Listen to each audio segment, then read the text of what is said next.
of frustration, full of despair. From years of hurt, disappointment, and relegation. Two British football fans have had enough. Canary bird Elliot Holman and Wanderer Henry Hewitt are in search of glory, pride, passion, in search of silverware. And they found Major League Soccer. Welcome to another episode of the MLS UK Show. I'm Elliot Holman. And I'm Henry Hewitt. And once again, we are here to tuck into everything that MLS has had to offer in the last couple of weeks. And of course, talk World Cup as well. Yes, so much to talk about today. We've also got the return of an old friend as well. Yes, we have. Two old friends, actually, because we've got, in your game, we've got a return of an old favourite. And if that's not enough, we will be introducing a new feature where we basically, because we enjoy having a moan on the podcast, we thought we'd make a feature of it. And if that's not enough, we will find out for the first time this season who our MLS UK Show Championship champions are. Now, off the top of your head, without working it out too much, so NYCFC kicked it off. Who do you think will be our? Gonna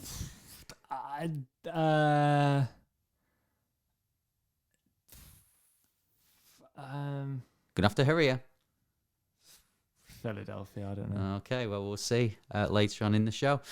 So we've got to talk about it, haven't we? It's the elephant in the room, the Star-Spangled Banner draped elephant in the room. World Cup draw. If you've been living under a rock, you won't know this, but the World Cup draw was last week. And it seems that we're going to have a bit of banter over Christmas time with our American listeners. I stood here a week ago on our Stoppage Time podcast and said, how good would it be if we got America or Canada? Yeah. It's happened. England, USA, in the same group in the World Cup. It's fine because two teams can go through, right? So yeah, that's fine. I mean, you've got to remember we are the MLS UK show, so if it is Scotland or Wales, we have got to support them as well. It's going to be tough, isn't it? This is going to be really awkward. Iran can go, that's fine, but we then, I mean, I guess it means that whoever goes through will be happy, I guess. Let's just, it depends who, because you can't win in this situation, because obviously if one of the other teams isn't from the UK, then that's all fine in the World Cup, but right now that's going to be awkward. Yeah. If Wales or Scotland don't qualify, that's going to be awkward because we've got listeners in all territories. But yeah, on a personal level, England v USA, it's just, there's something about that. For me personally, there's something about that just from obviously growing up as a kid, always having an England kit every single time. I love the tournaments. Obviously there was the time we didn't make the Euros one time. I was absolutely crushed because I just love it. I love a tournament. This World Cup is going to be different, of course, with it being in November and it being in Qatar, but I'm having then fallen in love with America and then MLS I'm here for it. Well, you say it's going to be different for us. Of course, it's going to be different for anyone who is an MLS fan. But we've swapped. Whereas our season is now about to stop mid-season because of the World Cup. We're used to it happening like after the season's finished. Yeah. And of course, MLS, it's happening straight after the season's finished. So it's completely changed. It's when the draw was being done, as it went on, I thought, we're definitely getting one of them, America or Canada. And when it came out, I just laughed because I thought, that was always. It was just meant to be. I was watching it with Bryony, and she just turned and looked at me, and I just looked, and we just smiled because you just knew it was going to happen. Yeah. We're in the UK, and we are technically, I don't know, media people, are we? Or, I think that's a stretch. We aren't going to follow suit with our fellow UK media people and saying that it's going to be a walkover and England have got an easy group, because we know that with the US, it's not that simple. You've got some very good players. Okay, maybe you're looking more in 4 years, but you've still got a good team now. So we are going to say that it's not going to be a walkover. England will beat Iran, no problem.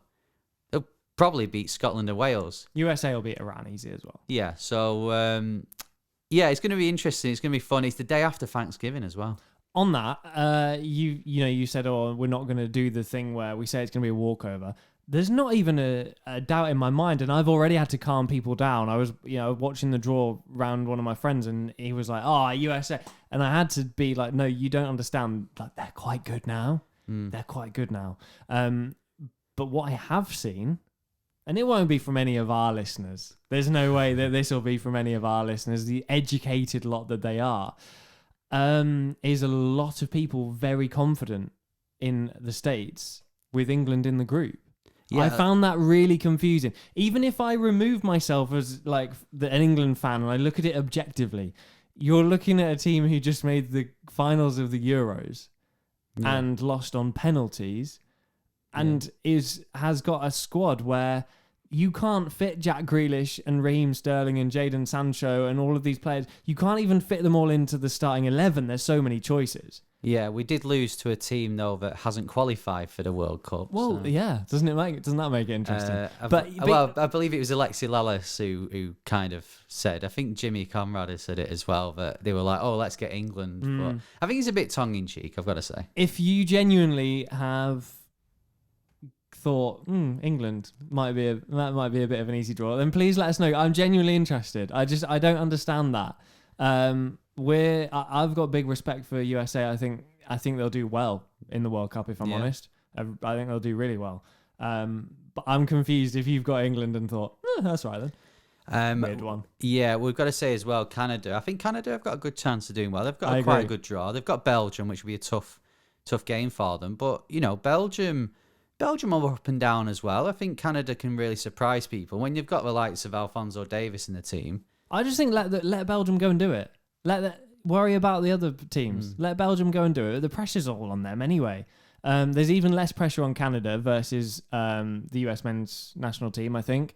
And that's not because I don't think they're as good. I think the world just sleeps on them a little bit, same as they have done on the USA recently. So I think all eyes are on Belgium in that group, and you just go and try and finish second. Yeah. You could easily go and win it. Easily. Well, of course, they've got Morocco and Croatia, the other two games in their group. So, yeah, winnable games. So good luck to Canada. Good luck to the US, apart from against England and Wales and Scotland. It's going to be really awkward. Someone's going to not be happy by the time we're doing this podcast next year. Yeah, but I mean, technically, as it is MLS closed season by the time the matches are, if America win, we can just shut off our social media because we don't need it. MLS isn't happening at that time. That's true.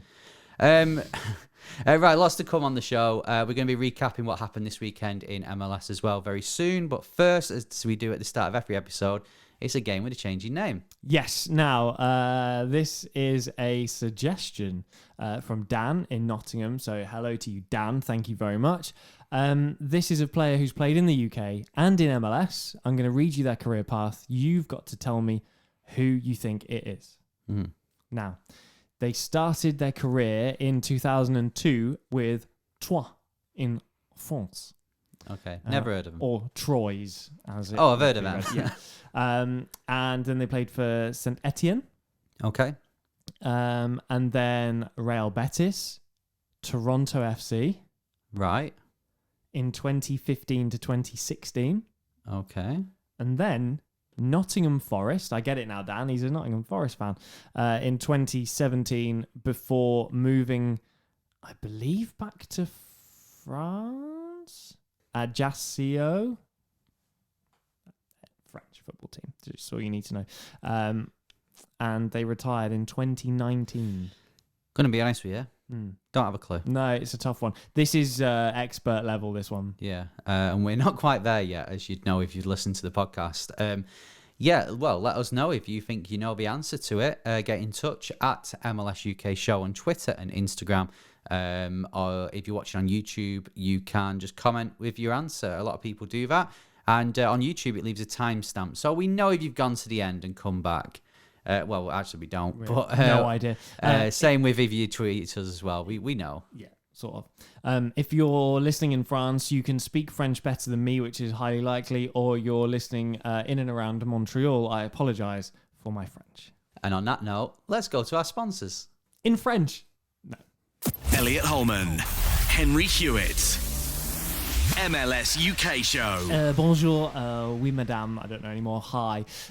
This is the MLS UK Show, sponsored by Soccer90.com. That is the place to go for MLS stuff, but also if you're gearing up for the World Cup, which we've just been talking about, and you want to rep your team, maybe US, maybe Canada, maybe England, or Scotland or Wales, who are definitely both going to be there, sort of, Soccer90.com is the place to go.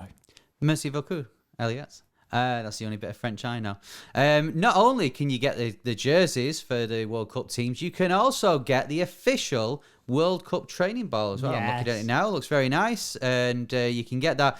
And you can get a discount on it as well by using the code MLSUK. You get 20% off, as you do with the jerseys as well. So it's well worth doing. And it looks beautiful, that football. But haven't footballs progressed? I remember as a kid, it was just white with like black. Yeah. It just said Adidas World Cup ball. It did. Now they've got all sorts of colours. The MLS ball's the same, and the Premier League. So check it out for yourself. Soccer90.com. Elliot Holman, Henry Hewitt, MLS UK Show. So let's have a look what happened this weekend in MLS. There's a lot of stuff to talk about, a lot of stuff in particular to do with the referees, but we're going to save that for our new feature that'll come up very soon. So first, Elliot, which game should we look at? Well, this is really awkward. I went to a party on Saturday. Oh, yeah? Bryony's 30+1 party. Yeah, because she couldn't have a 30th because of COVID, and yeah. And normally, it's quite good when you go out of the weekend because you get back late, but there's still MLS on. We partied quite late into the night, and there was no MLS on anymore. So here I stand doing an MLS UK Show podcast, having seen very little MLS this weekend. Right, well, it's a good thing you... Educate me. It's a good thing you got me there, Elliot, because on Saturday night I was also out.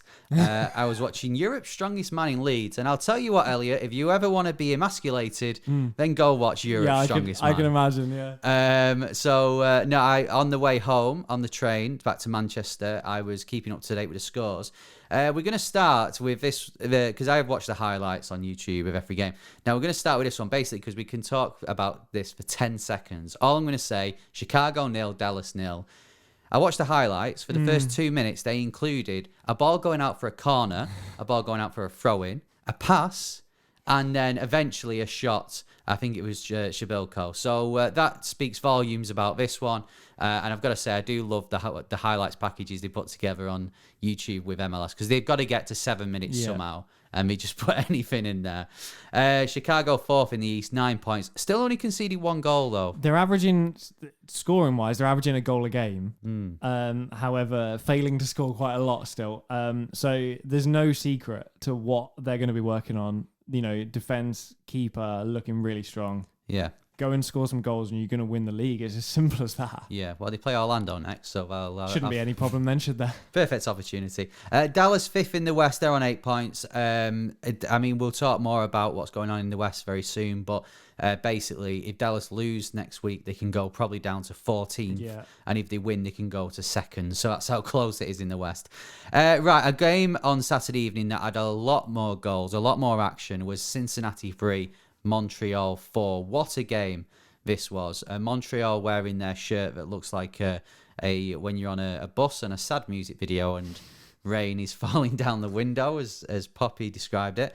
Isn't it mad? Because Cincinnati have won games you didn't expect them to, and then Montreal go and win their first game of the season away at Cincinnati. I just don't know what's going on with either of these teams. No, it's. I mean, this is what we love about MLS, to be honest, and this game epitomises that, especially because Montreal went and scored 4. There's only been 6 matches between these two sides in MLS, and there's already been a 4-3 and a 5-4. So when it's the next match, make sure you're watching that one. Vazquez scored his 5th for the season, and this is, you're saying there about Cincinnati being unpredictable. Yeah. Vazquez is not been. He's scoring goals that we kind of were expecting him to. Yeah, he's up there in terms of shots on target in the league as well. Shots taken, and I feel like he's got that freedom at Cincinnati to go and play free, take on shots. He's getting good service, which is he's not. You wouldn't, if you wanted someone to go and get a hatful of goals, you wouldn't say, right, go to Cincinnati. But he's getting opportunities, he's getting shots off, and the stats are really strong for him at the minute. I feel like he's kind of like an unlikely hero because they've spent big money on strikers over the last 4 years, and you couldn't really say that any of them have paid off so far. So an unlikely hero steps up. Yeah, I'd agree with that, and he's smashing it at the moment. Even though Cincinnati, I mean, to be fair, they're 10th. They've had 2 wins, and as we said last time on the show, it took them until mid-June to get 2 wins last time. So they are doing quite well for Cincy, but they having lost to Charlotte last week, I think they'll want to pick up form. It's going to be very difficult, though. Let me read you the next 4 games for Cincinnati. Seattle away, Atlanta away, LAFC at home, Toronto away. How many points? 0. I'm going to be honest with you. Not even one? They might get 1. Toronto? Toronto, yeah, but I'm not confident for him. Sorry, Cincinnati fans. I'd love it if it's Atlanta instead. Well, we did give Montreal their only point before this game. But Montreal, though, first win of the season, and they now join New York City FC and New England Revolution on 4 points. If you would have said to Montreal fans, you'll be on the same points as those 2 sides after 4 or 5 games, I'm sure they would have took it. Speaking of NYCFC, then, we're going to go into more detail about the big incident in this one very soon, but they went to Toronto, lost 2-1. They went 1, well, no, they didn't. They went 2-0 down, sorry, but they should have gone 1-0 up. We'll talk about that in a moment. And looking at the highlights of this game and checking up on what was happening on social media, New York City FC had the majority of the play for the first half an hour. They should have scored. Yeah. They should have capitalised. They didn't. And it just shows whatever league you're in, if you don't take your chances, you could be hit on the break. And that's exactly what Toronto did. 3rd loss of the season, only got 1 win. When do you start to panic? After the finished Champions League. Okay. Yeah, I'm giving them a pass until after the Champions League. Toronto, though, they're 7th now, 7 points. Poor start, but they've picked up the last 2 games. Do you think Toronto... You know, we mentioned Canada before and the qualifying for the World Cup. Of course, they did it at BMO Field against Jamaica. Do you think Toronto need to build on this good feeling in the country at the moment, in particular at BMO Field, and they can take that on and have a successful season this year? Yeah, I think the last couple of years has killed them a little bit in terms of that off-field atmosphere, morale, etc. So they look like they've turned over a new leaf, which is really exciting to see. You know, if you look at the teams around them, DC, Orlando, they've got a better points per game. They've played a game less than Orlando. They've made a really strong start, so they certainly deserve to be up there in those playoff spots. Yeah, shout out to Heber as well. He scored his first of the season, first in a while actually. I was quite surprised to see how long it had been since he scored a goal. Right, we started doing this in chronological order. We're going to skip a few matches and go to New England Revolution because I just mentioned them a moment ago. They lost 1-0 at home to Red Bulls. This game, like the DC Atlanta game, actually, it was going to be 0-0. I couldn't see any goal happening in this game, and Red Bulls got it late on with an own goal. Ashley Fletcher with a cross, which was good to see. It ended up going in off Matt Polster, but that was because Farrell cleared it against him. It's just not going right, is it, for any Revs at the moment? Well, it's the same as NYCFC. You've said you give them till after Champions League. Now, what's the excuse with New England Revolution? Because same stats, played 5, 1 win, 4 points, and lost 3 games. Yeah, they only lost 2 home games all of last season. They've now lost 2 home games, and with 4 or 5 games. How often do we see this, though? Yeah. The stronger teams, and Seattle always do it. Portland are often slow to start as well. Columbus last year. Yeah. You see teams that have had success, and then they just fall away, and that's why I love this league so much. It just wouldn't... You were not going to start next season and Man City, Liverpool pick up 1 win in 6. No, it's just not going to happen. No. Yeah. Clip this bit. Yeah. Well, Norwich won't be in the league, so there's 3 less points that we're getting. 6, yeah. Yeah. Right, well, let's go to DC Atlanta then. And I've got to say, this wasn't the greatest game. And as an Atlanta fan, I've got to admit that Atlanta eventually got the goal in the last minute. As I said before, it looked like it was going to be 0-0. I don't think any team particularly deserved to win. But my boys, they did annoying, it in the end. Isn't it? It's annoying when they do that. 1-0 up to 3rd now. I'm pretty happy. Apart from 60 minutes against Montreal and the Colorado Rapids game, I think it's been a good start from Atlanta. Yeah, you'd argue that the couple of points from the Montreal game would be looking pretty good right now. Chasing down Philadelphia. We've seen Atlanta v New York a lot at the top of the East. I'm here for Atlanta v Philly. I want to see them, going toe to toe. Is that something that can happen? I'm here for Atlanta v anyone, to be honest, at the top of the East. But yeah, I mean, Philly have been there the last few years. I want to... Yeah, but you haven't. No, we haven't. No, but I want to see Philly. I taking my Atlanta hat off. I want to see Philly win something big. I want to see them win MLS Cup. I think Jim Curtin, it'd be incredible for him. So yeah, I'm all for this Atlanta v Philly. But then again, Red Bulls are doing well, so it might be Red Bulls v Philly. You never know.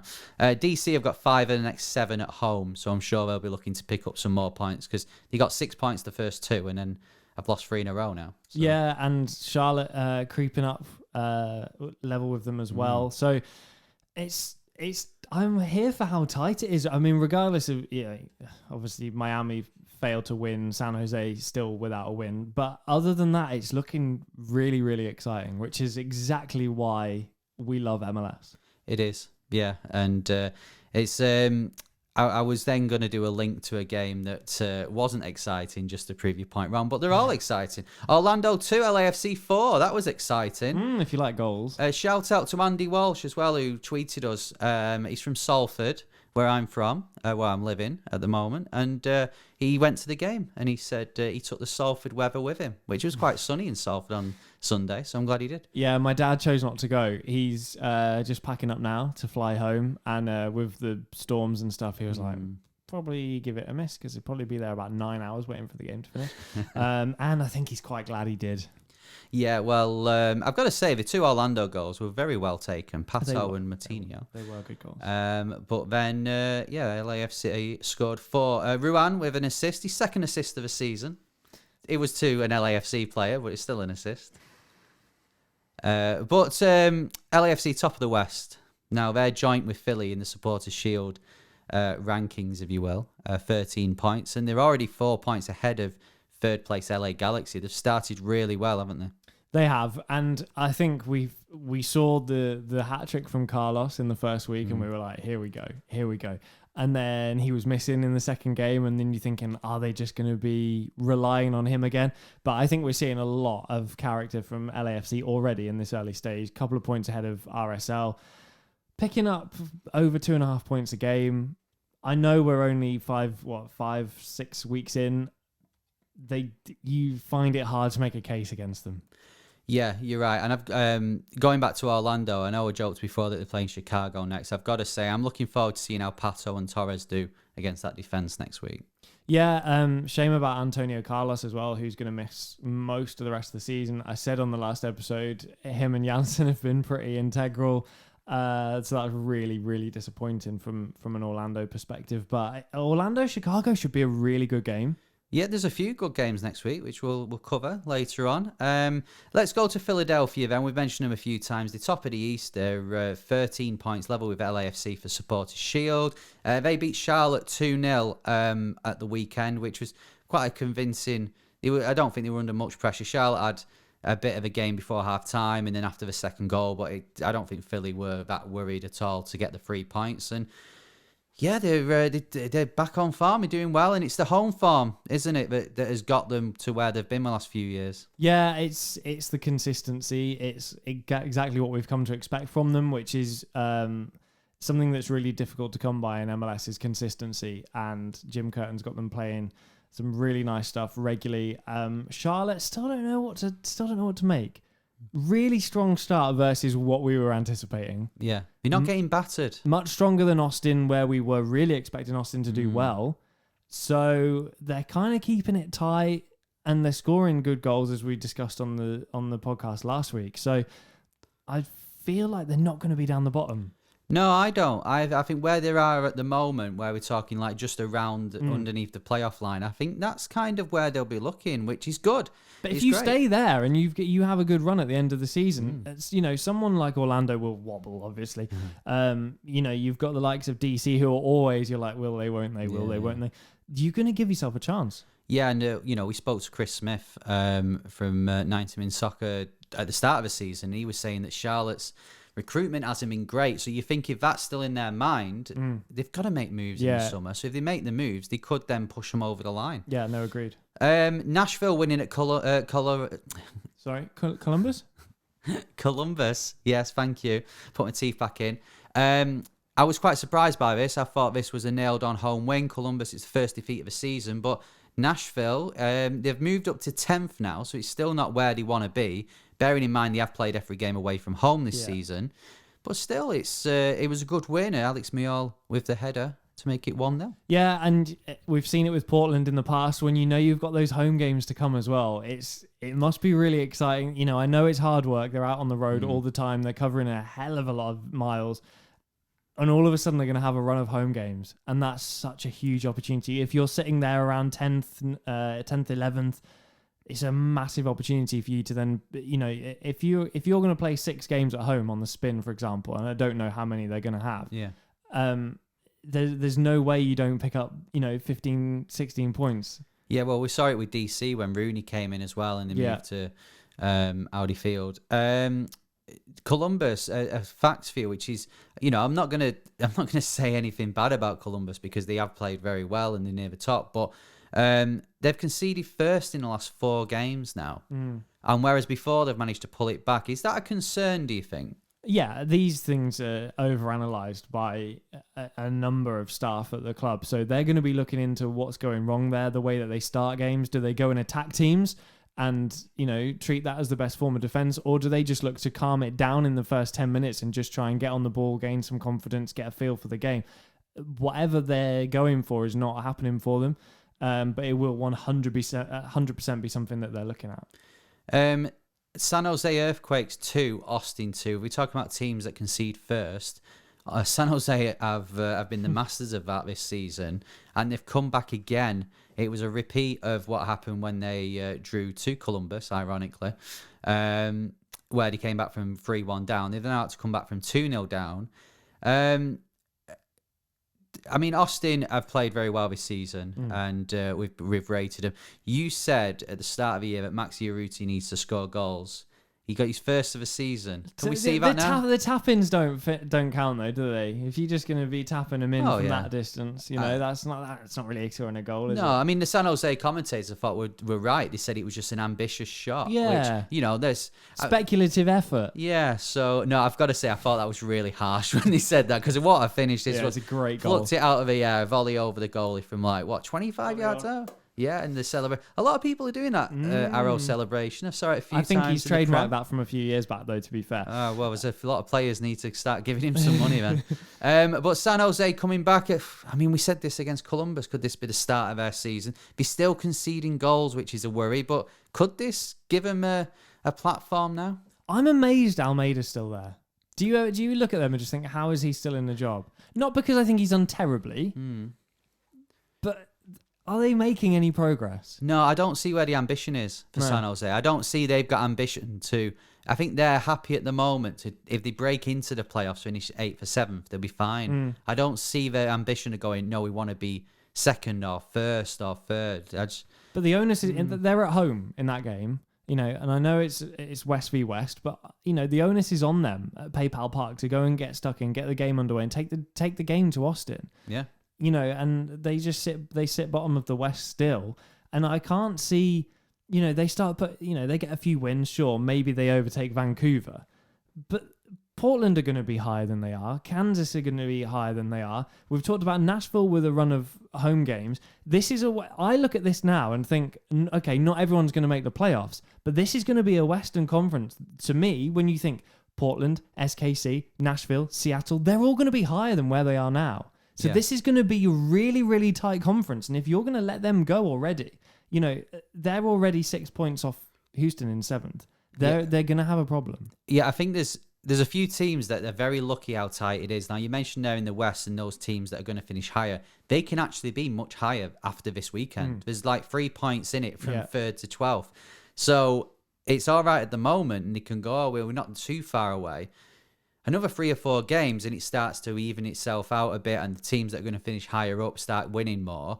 They could find themselves about 10 or 12 points behind already, which is then it's game over. You're getting into the sort of where Cincy and into Miami were and Toronto last season. So, yeah, it's a concern. I'm looking forward to seeing how San Jose deal with it, because at the moment, and I know we've said this about teams who have proved us wrong, but I just don't see where San Jose are gonna push on. No, I agree.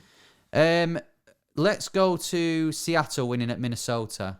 A big win this. João Paulo got his, it's another season, another amazing goal for João Paulo. He'll probably be in the goal of the season. It's just what he does. Yeah, goal of the season categories about 3 or 4 times before the end. Jordan Morris got an assist as well, forced the OG from Coleman. But Seattle, they're up to 9th. They've got 7 points now. But this is a big win for them. I think this will... they got the win against LA Galaxy as well, but this will give them a bit of confidence now after a poor start. Yeah, and Minnesota are also one of the teams that you don't necessarily expect them to go away and beat. So when we it's easy to analyze MLS and go, Seattle are going to finish high, but that's not the sort of game you expect them to sort of spark their season, because that's a tough game to go and win. So that's going to breed a lot of confidence. Yeah, Minnesota 8th as well. Minnesota and Seattle are next to each other in the league, and Minnesota and Seattle are 2 of the sides you just mentioned who are going to finish higher. You think that? So we have. It's strange because it feels with the international break, it feels like the season has been going a long time. Yet it's actually 4 or 5 games in. Vancouver 1, Sporting KC 0. It's a good win for Vancouver, first of the season. It is a really good win. How do we feel about SKC? Because for me, they're up there with the Seattles of their reputation precedes them, and you expect a lot of them. But that's not a good result. No, I think they're missing Pulido. I think they're missing the outlet up at the top. Like, Johnny Russell's a great player and he's going to score goals for them, but he's not a Pulido. I just think that, for me, of what I've seen, they're missing just that focal point at the top of the pitch for me. Yeah, I agree. But again, you'd fancy SKC to finish a lot higher. Colorado 1, RSL 1, the derby game. I want to point out RSL, and I kind of mentioned this on our last full episode, but they're second at the moment with 11 points. The teams they've played so far, so they've played last year's Supporters' Shield winners and won at NE Revs. They've played the teams that finished 1st, 2nd and 3rd now in the West, and then they played Nashville, they beat them, and they finished 3rd in the East. What a tough start to the season. So come out 2nd, wow, what a start. It is a really good start. Only lost 1 game, and I think at this point you look at the fixtures that they've got coming up, and you think, well, you've almost put more pressure on yourself. You now have to go to somewhere like Vancouver. You have to go to Miami, and you have to get results, because that's what's going to cement your season. You're almost guaranteed if you can get 10 wins against opposition a lot weaker than you've already played, you're guaranteeing yourself a playoff spot. Yeah. And already you start to get excited about RSL. Yeah, well, ironically, could RSL be the Colorado of this season? Colorado unbeaten at home in the first 3, so they'll be happy. 8.6. So they're showing. We were worried about Colorado at the start of the year, but they're showing quite a lot. Right, we've got 2 more games to talk about. Let's go to Sunday evening's match. Lots of action, lots of controversial incidents happening in this one. Portland 1. LA Galaxy 3. I actually watched this game. Me too, actually. I've actually seen one of the games. God, I'm terrible at this job. I just called it a job. That's a joke. I mean, where do you want to start? I mean, first of all, I didn't expect as many goals as there was, can I say? Because I was expecting quite a low-scoring game. But obviously, with the red card, it does tend to breed a few more opportunities. Yeah, well, there had been 2 goals before then. Yeah. So LA Galaxy went 2-0 up early on. Chicharito scoring. He got the 3rd goal as well for LA Galaxy. In between, Portland did pull a goal back. El Trafico next week. LA Galaxy had 2 defeats before it. They've now got a win. It's got to give them confidence, hasn't it? It's going to be a good game. It's always good. Form kind of goes out of the window in this game as well. They're both really talented rosters that on the day could go and do the job. But I think it does definitely breathe some excitement into this game now that they've got that win. They're both going into it full of confidence. The sending off.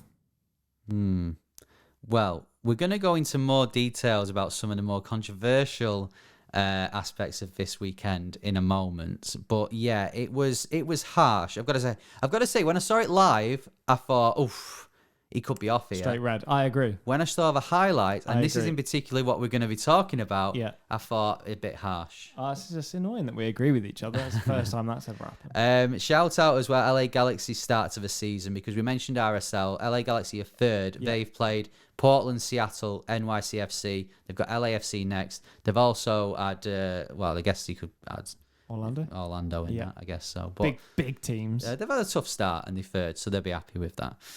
Right, finally, it was after a 2-hour rain delay, he finally got round to playing it. Inter Miami versus Houston. Houston won 3-1. Another defeat for Inter Miami. Houston's first away win since 2020.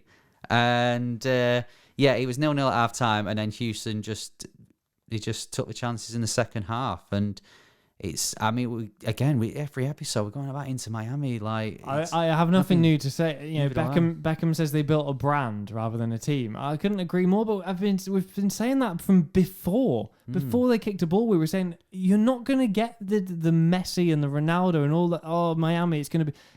It's been a disaster. Let's be honest. And the brand that they've built, came at the expense of the DP saga. It's really poor. Yeah, you've got to say, looking from the UK, right, and I can only base this on people I speak to, football fans in the UK who don't necessarily watch MLS. The two biggest brands in MLS are LA Galaxy and Inter Miami. Now, LA Galaxy haven't won much recently, but they have a history of winning stuff. Yeah. Like we say, 5 stars only, LA Galaxy style. So they've got that history. They had, the Beckham era, the Keane era, even before that. So they've built that. Inter Miami, I don't know. I know it's different in the States, and it's he said he's built a brand, and sometimes in some people's eyes, that's maybe without the promotion and relegation thing, you've got to build the brand over what's going on the pitch. But surely no one can take you seriously if you're losing matches. No, I really think that the brand is only as strong as what's on the field, because let's be honest, there's some pretty uncool badges and logos out there and kits that we don't like, but ultimately we respect teams that are doing well. RSL's a perfect example. We've just been singing their praises. Nothing about their brand is sexy at all. No, but it's great. They're doing great, and that's what we're here for. You're right. So we need to cheer ourselves up with Inter Miami. So it's the return of an old friend, ladies and gentlemen, for the first time this season. It's the ray of sunshine.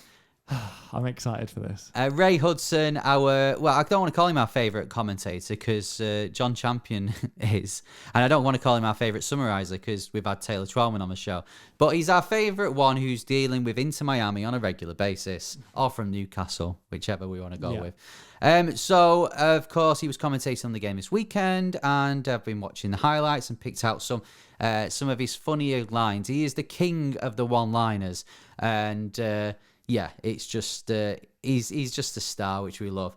Right, clip number 1. This came after Higuain's penalty. Now, last year he said that you're as cool as the polar bear's backside. He's moved on this year. He's gone with this. Cool as a bomb disposal expert here. So Higuain's now is cooler than a polar bear's backside, but now he's as cool as a bomb disposal expert. Clip number 2, Picault was through on goal, but couldn't find the finish in the first half. This is what Ray had to say about this one. Here's that lead up, way too footloose and fancy free as a bird in the park. And Fafa Picault maybe should have clipped this one with his left foot, but it must be made of wood. Left foot made of wood. Not in the second half, though, because he did score. I really struggle to understand him, and I live in this country. How are Americans understanding that? Well, wait till the final clip. Robbie Robinson, he twisted, he turned in the area, he put his defender on his backside, but couldn't get the goal in the end. Here's what Ray had to say.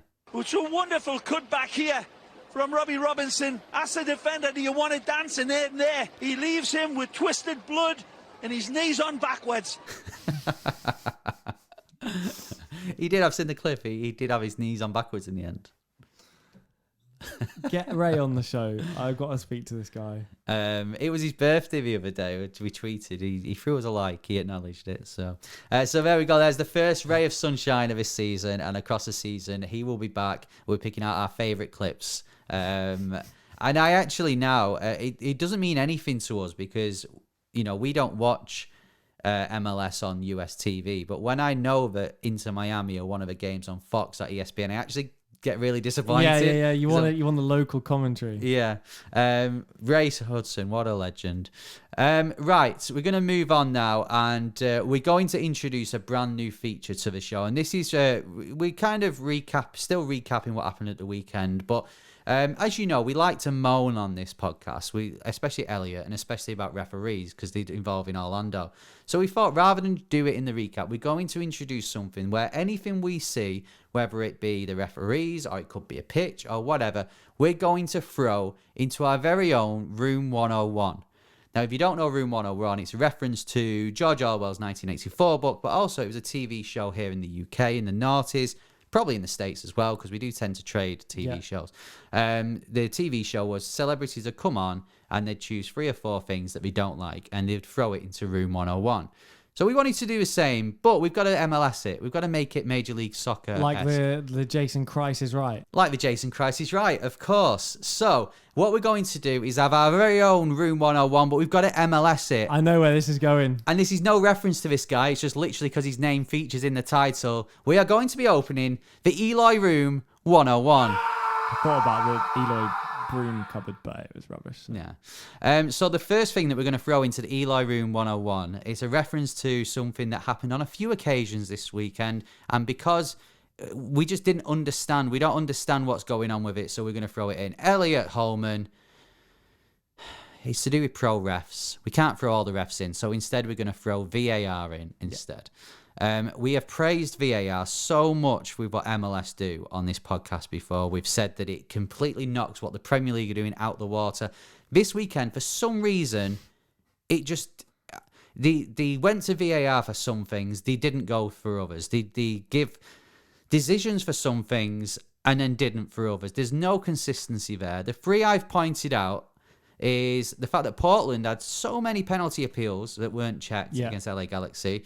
The New York City FC thing, where the penalty was given and then taken away, even though the defender had clipped. Yeah.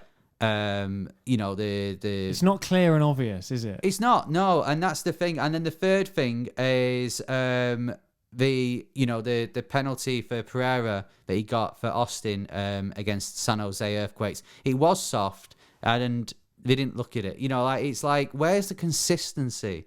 So go on. We're on the same page with this, but, this is your space to have a rant before we throw it into the Eloy Room 101. I don't need to convince you. I'm preaching to the choir, I know. But for me, I think if you change the rules of football, stroke soccer, and it's a rule that we don't like, then we have to live with it, right? But when the rules are there, and then they're applied differently in different games by different referees for different teams, and VAR sometimes looks at one thing and sometimes it's just the consistency. And we had it with the handball thing, change the handball rule, fine, change the rule, but you have to apply it the same. It has to be consistent. Yeah. And I don't know why I'm doing this, because I know you agree with me, so I'm just Yeah, well, the one for me was the Talis Magno one for New York City FC. So if you haven't seen it, basically, he's running to goal. Cozy Thompson sort of ran behind him, clipped his heels. It wasn't on purpose, I will say that. But they give a penalty, and then they go to VAR, and then rescind the penalty. Because it doesn't matter if it was on purpose or not. It's irrelevant. He tripped him up. It's a penalty. So, and obviously, as I said before, New York City are in possession in that they were having chances in the first half an hour. They should have had a penalty. Didn't happen, and then Toronto go win the game 2-1, and that's lost. In my opinion, it's lost NYCFC. Oh, it has lost them at least a point. So. I don't even care about going that far. I just want in that incident, there's no way that the review should overturn it, and it's not about the outcomes. It's just do the same thing every time. Yeah, I just don't understand. No. So there we go. We're throwing VAR. We can't throw the pro refs in. Believe me, I've tried. Let's throw VAR. But the first thing we're going to throw, is if you imagine it, it's like a vault. It's like our... big pit. Big pit, yeah. So let's throw it in. VAR, you're going into the Eloy Room 101. feel better already. Yeah, me too. Right, let's cheer ourselves up even more, and let's bring back another old friend to the show, because each week or each episode on our main podcast, you are bringing a game to the show, and I believe it's a close link to an old game that we used to play. Yeah, so I wanted to do a World Cup-based game around England and Canada and the USA, and trust me, when Scotland or Wales are confirmed, we'll get them involved as well. But the teams that are definitely going to the World Cup in Qatar in November, and it was a game where I was thinking, it's basically like a higher or lower game. So it's kind of like that TV show, The Price is Right, and then I was like, we could do a game like that on the show, but instead of The Price is Right, it could be The Crisis Right. And then I was like, well, we already do that, really, don't we? So let's play The Crisis Right. It's back! You know what? Yeah. I watched back the last episode where you made me play that game, the headphone game, and I didn't realise how much I shouted because I couldn't hear you. I had to turn your microphone down. So, playing The Crisis Right today is Henry Hewitt, who's already come on down. So thank you, Henry. Thank you for coming to play with us today. It's like when they do previous champions coming back, like Who Wants to Be a Millionaire would do it, yeah. Yeah. Now, I'm going to give you a fixture. For example, USA v Canada. Okay. You have to tell me how many times that team has beaten the other. Okay. Right, okay. So it's higher or lower. We're going to start with Canada versus Wales. Oh. How many times have Canada beaten Wales in the history of soccer? Wow. 2? It's 1. Okay, so 1 is the number we start on, and it's now higher or lower. Right. Higher or lower than 1, USA's wins over Portugal. Oh. They played each other. Was it the 2002 World Cup? Here he is. I'm sure USA won that, so I'm going to go higher. It is higher. It's 2. There you go. 2 wins. Higher or lower than 2, Canada's wins over Belgium in all-time soccer. Lower than... Oh, well, Belgium are good now, but they've not been good for a long time. So, with respect to Canada, that's possibly the type of side they would have been playing in friendly matches for a while. But I'm going to say lower. It is lower. It's 0. Never beaten Belgium. Higher or lower, USA versus Scotland. Higher, surely. Twice. 2 victories over Scotland for the USA. Now, USA versus Canada, higher or lower? Than 2? How many times have the USA beaten Canada? Is it more than 2? The fact that they play each other every year, I'm going to go higher. It is higher. It's 18. Yeah. Let's finish on this one, Henry. Go on. Higher or lower than 18? USA versus England. Oh, well, famously, US have beaten England in a World Cup before, but I don't think they've beaten them 18 times. So I'm going to say lower. It is lower. How many? 6. It's 2. Just the 2 victories for the USA versus England. To be fair, we wouldn't have had much more against USA. That is absolutely true. So good luck to the USA when they play England in the World Cup 2022. And good luck to Canada against Belgium as well. Let's get a first win for Canada. Well done, Henry.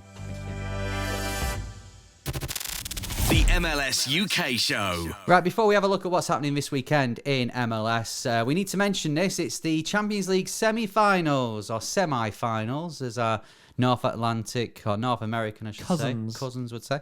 So it's Seattle versus New York City FC. This is happening on Wednesday evening, so Thursday morning here in the UK, 3 a.m. So good luck if you're staying up for that one. You'll probably catch the end of that one because you work on a breakfast show, don't you? Yeah, I'll be on my way to work at 4, so I definitely won't be watching in the car. Yeah. So Seattle NYCFC, the second leg is the week after. Who do you think will make the final? Seattle for me. I've got to agree. I think the away leg being the second leg being at NYCFC makes it interesting. Where's that being played? Do I even want to know? I don't know actually. Yeah, I don't know. I know the baseball. There's been an issue with the baseball season, so it's at Red Bull Arena. Right. Okay. I'm gonna say so. I don't know what the situation with NYC playing at Yankee Stadium. Please excuse my lack of baseball knowledge. I do know they've had a few problems starting the season, but that might all be sorted now. So yeah, that could go against them playing at Red Bull Arena. So yeah, I'm going to go Seattle myself. Yeah, I agree. Which also links us to who our MLS UK Show Championship champions are. Now, that's probably a clue to who they are. If you don't know what this is, a few years ago, we decided that we would track who the MLS Cup champions are as if it was a title belt or something that would change hands every game. So think like boxing or wrestling, where you put the title on the line. And then Extra Time podcast tweeted saying, "Oh, what a good idea that would be." Well, yeah, we've already come up with that idea. Doing it for years. Normally, I'll be honest with you, as it gets to the end, with the playoff system as it is, it just ends up being the same as who wins MLS Cup. One day we will have, because if you draw, you get to keep the title. So one day we will have a team that is not in the playoffs who get it on the last game and then therefore keep hold of it. But until now, that's not happened. So starting the season then, NYCFC, as MLS Cup holders, had the title. And if you remember, who did they lose to on the first game? Oh, LA Galaxy. Yeah. Second game, LA Galaxy then defended it against Charlotte and won 1-0. Mm-hmm. The third game of the season, LA Galaxy lost it and they went to Seattle. And that was Seattle's first win of the season. Since then, Seattle have gone to Austin and drawn 1-1. Yeah, kept it. Before playing Minnesota this past weekend. And where they've won. retained it. They have retained it. So they're on 3 wins, or three matches that retained it so far this season. So let's now have a look at what's happening this weekend in MLS. Famously not playing, so they're going to keep it for a while. They will. Before we do, actually, because these are our predictions we're going to do now. Elliot, who do you think won? Well, I'm going to shock you here, Elliot, because it wasn't me that won. You won last time. We incorporated, if you remember, some international matches as well. And you predicted that Mexico and USA would be a draw, and you got that right. You also said that Charlotte would beat Cincinnati. So that does sound like something I'd say, yeah. I then said that SKC would beat RSL, so I pulled it back to 10-5. But then, because we only had 5 matches, that's how it ended. So you have pulled it back. It's now 2-1 to me. Right, here we go then. Let's do it. Comeback's on. So, first of all, kicking off the weekend in MLS, it's 6 o'clock here in the UK. It's Orlando versus Chicago. Bryony's away on a Hender as well, so I can actually just watch the game on actual TV. Come on. You get a Chinese again? Oh, 2 right. Actually, I think I'm having one tonight, so probably 2. You can have 2 Chinese. Yeah. We're recording this on Tuesday, so I think there's a couple of days in it, so you'll be fine. Chicago win this 2-1. I've got to say, I think it'll be 1-1. I think Orlando will score, but I don't think you'll win. 1-1. Okay. Miami versus New England Revolution at 8 p.m. So I can watch that straight after. Yeah, Probably have another round of Chinese. Neither team in great form at the start of the season. However, Miami are dreadful, and they're at home. So you feel like they should have an advantage, but they're actually terrible. So I'm going to go for New England to win 3-1. Oof. I mean, this is a tough one. Naturally, I would go with New England, obviously, but this is a tough one because things aren't going well at New England. I think but they've got to look at the roster to turn up at Miami. Come on. Yeah, but Actually, no. You pick Miami. It's good for the guessing. Miami, this is your final chance. Oh, that's big. 2-0. That's 2-0. Yeah, Higuain will score. Red Bulls versus Montreal. Montreal playing at their former home ground. 3-0. Yeah, fancy New York Revolution. New York Revolution. I'm going to go with 3-1. Okay, Philadelphia host Columbus Crew. Oof, this will be a good match. I think Philly will win, though, at home, 2-1. 1-1. Then we've got El Tráfico. It's the biggest game of the weekend. Facts for you. I learned what a night, weekend. By the way. This is great. And this is on at 12:30 as well here. Yeah, normally they're at stupid o'clock. Yeah. Facts for you. Raheem Edwards, if he plays, will be the first player to play in consecutive matches, but for different teams in El Tráfico. Love it. It's at LA Galaxy. Who do you think will win? Dignity Health Sports Park is what he means. Oh, goodness me. I think Goalfest. I'm going Goalfest. 4-3 LA Galaxy. I think it's more just I just want goals. Yeah. So. Well, MLS are hoping that Chicharito and Carlos Vela play. I think they want to promote it on Chicharito versus Vela. 2-2. Wow. RSL then host Toronto while El Trafico is on. Sorry, guys. Yeah, these next matches are going on at that time, therefore, but I don't think many people will be watching them.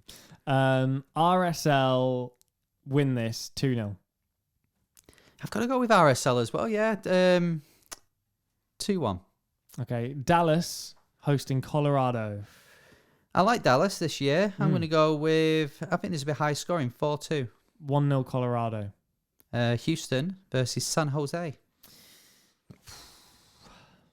Dear oh dear. Houston win this. Not used to back in Houston, I'm going to be honest. 2-1 Houston. 1-1. Okay. SKC are at home to Nashville SC. Two sides that are wanting to push up the table. I think they'll cancel each other out. I think it'll be 2-2. 2-0 Kansas. Vancouver versus Portland. Portland win 2-0. Sorry for the delay. This is the type of game that Vancouver will I know. go and win 1-0. I do agree. So I think they'll win 1-0. It was just sensible to go with Portland. Charlotte host Atlanta. Come on, Charlotte. Big game, Sunday evening, 6:30 here in the UK. And I think my boys will do it. They'll go to Charlotte. Second time they've played them already this season. The first game was a great game. I think this will be as well. But I think Atlanta will win 2-0. 2-2. And then we've got Austin versus Minnesota to round things off. I like both these teams. It's hard. I don't know why. But I think Minnesota win this. Oh, I'm gonna go 2-1. 3-0 Austin. Ooh. Right, that's our predictions. Get in touch with your predictions at MLS UK Show. You can also email us hello@MLS UK Show. No, hello at MLS.show. Oh, and I need. It's been 5 years. 5 years. If you don't listen, don't judge it on me. Judge it on what Elliot's done today. If you do want to subscribe, please do on your podcast provider. Give us a follow. Rate us as well. But there's one rule and one rule only. If you want to rate us, LA Galaxy style, 5 stars only. Follow you on YouTube. Also, subscribe. Give us a like on all of our videos and click the notification bell as well. We'd really appreciate it. Subscribe, as they say en français. And that's where we're off to for the big reveal of today's game with the changing name. You know what? I don't have a clue. So rather than be discreet and try and cheat, I'm going to do it right in front of your face. Right. So if you give us the career path. Okay. So Troyes, or Troyes, as it's spelt. And then Saint Etienne, Real Betis, Toronto FC, Nottingham Forest, and then Ajaccio. Someone correct me on that pronunciation. First of all, I typed in Nottingham Forest and Toronto FC, which of course just Richie Larea. Yeah, so that didn't work. So then I had to add Real Betis as well. And it is, I'm going to be honest with you, I've not really heard of his player. I normally, when we do this and it's someone who's played in England, I tend to go off the English career path to get them. Yeah. But sorry, Nottingham Forest fans, I've never heard of him. It's Damien Perquis. How do you pronounce that? Perquis? Perquis. There we go. That would make sense. Yes. So well done if you got that right. Tough one. It's a very tough one. Probably Toronto fans or Nottingham Forest fans would get that one. But yeah, well done. So no, I haven't got this one. And you've whoever messaged in, well done. It was Dan from Nottingham. So we'll shout you out if you've got a suggestion for us for the game with the change in name. Then let us know. Tweet me, because then otherwise Henry will see it. At Elliot Holman. Yes, there we go. Right, if you want to tweet me anything other than the game with change name, it's at Henry__Hewitt. Don't forget the second It's just abuse, I would imagine. And on that note, I think we should leave before anyone ever does. So, we'll be back next time. We're back next week with Stoppage Time. We'll be back in 2 weeks with another bumper episode. But until then, I've been Henry Hewitt. I'm still Elliot Holman, and he'll say see ya, probably. See ya.